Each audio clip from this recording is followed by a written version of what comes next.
Et salut les collègues, je vous fais une petite vidéo parce que ces derniers temps, j'ai vraiment eu une explosion des demandes de soutien pour les thèses, ce que je comprends tout à fait parce qu'on arrive en octobre et ce serait con de repayer une année pour pouvoir passer sa thèse et ne faire que du remplat entre-temps.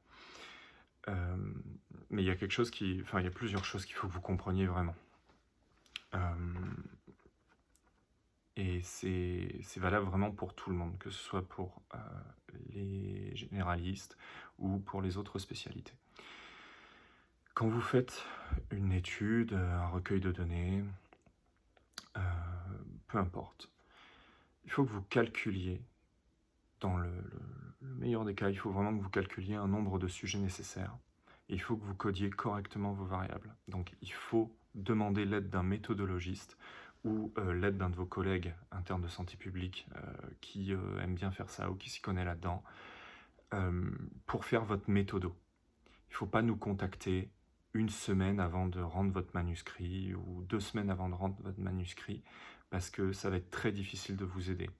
Si vous avez fait les choses dans votre coin et que vous ne nous avez pas consulté avant pour qu'on vous aide à faire votre méthode, votre recueil de données. Pourquoi?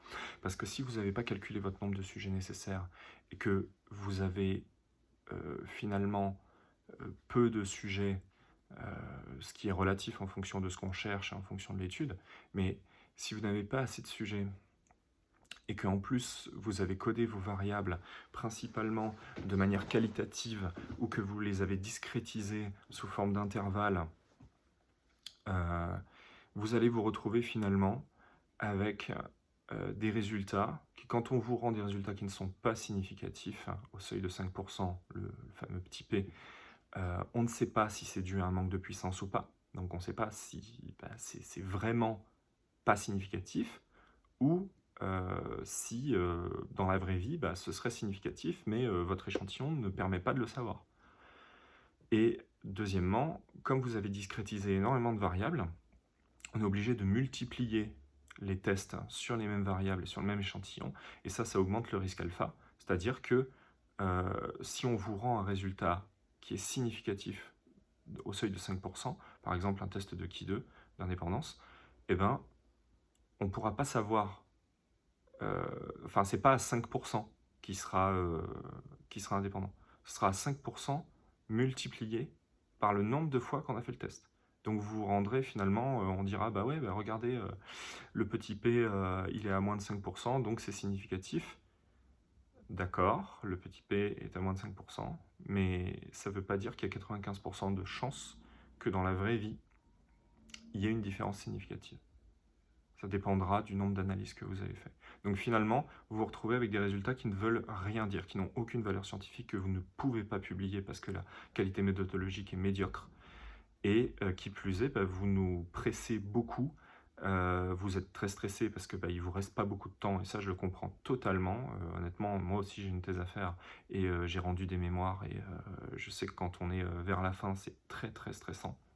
Surtout quand les recueils de données ont pris beaucoup de temps et qu'on aurait aimé faire ça avant. Mais au final, les internes qui me contactent en me disant Dim, je suis désolé, il me reste une semaine ou il me reste 2 semaines, est-ce que tu peux me sauver la vie et puis qui m'envoie une base de données qui n'est pas du tout, que je vais devoir passer une éternité à recoder, à refaire les variables, à refaire les colonnes, à cleaner la base pour au final faire l'analyse. Ça va me prendre énormément de temps, ça va me prendre beaucoup beaucoup de temps. Donc déjà, je ne suis pas sûr de pouvoir faire toutes les analyses que vous demanderez en moins d'une semaine ou en moins de 2 semaines. Parce que j'ai un travail aussi comme nous tous, hein. C'est pas mon boulot principal. Moi, j'aide et j'ai aidé pendant très longtemps bénévolement. Maintenant, je peux plus me le permettre aussi bien en termes de temps que financièrement. Mais du coup, vous vous prenez en otage vous-même et vous nous prenez en otage en mode, voilà, il me faut ça dans 2 semaines. Sauf que finalement, il y a beaucoup d'analyses que vous demandez qui ne sont pas correctes méthodologiquement. Il y a beaucoup d'analyses que vous demandez, je sais que c'est pas forcément vous, c'est la plupart du temps vos directeurs de thèse qui ne sont pas bons non plus en méthodologie et qui vous demandent des analyses qui ne répondent pas à vos objectifs de recherche, à vos objectifs de thèse. Et ça, ça vous fait perdre du temps sur le recueil de données et ça nous fait perdre du temps en analyse. Et qui plus est, les bases sont mal codées par rapport à ce qu'on recherche et même quand on aura les résultats, on ne saura pas vraiment comment, les interpréter parce que soit il y aura un manque de puissance parce qu'il n'y a pas eu de calcul de sujet nécessaire, soit il y aura une augmentation du risque alpha ou même si on le corrige, il y a des méthodes, hein, pour le corriger, ben, c'est jamais exact et c'est jamais parfait. Donc au final, plutôt que de faire ça, bah, moi je vous invite vraiment à contacter un méthodologiste, à contacter un de vos collègues internes en santé pub qui vous propose de l'aide ou qui fait ça, ou à contacter tout simplement les services de soutien méthodo et biostatistique des CHU dans lesquels vous êtes, bien en amont, au moins 3 à 6 mois à l'avance, voire même dans l'idéal, pour construire votre méthodo avec eux et ne pas avoir de mauvaises surprises sur la fin parce que le recueil a duré très longtemps. Et la plupart du temps, pourquoi est-ce que vos recueils durent très longtemps aussi? C'est parce que vous cherchez beaucoup de variables qui ne répondent pas vraiment à votre sujet de recherche et qui ne répondent pas vraiment à votre question principale de recherche. Donc le mieux, c'est de contacter un méthodo avant même, dès le début de votre thèse, dès votre première idée de thèse, pour co-construire la méthodo.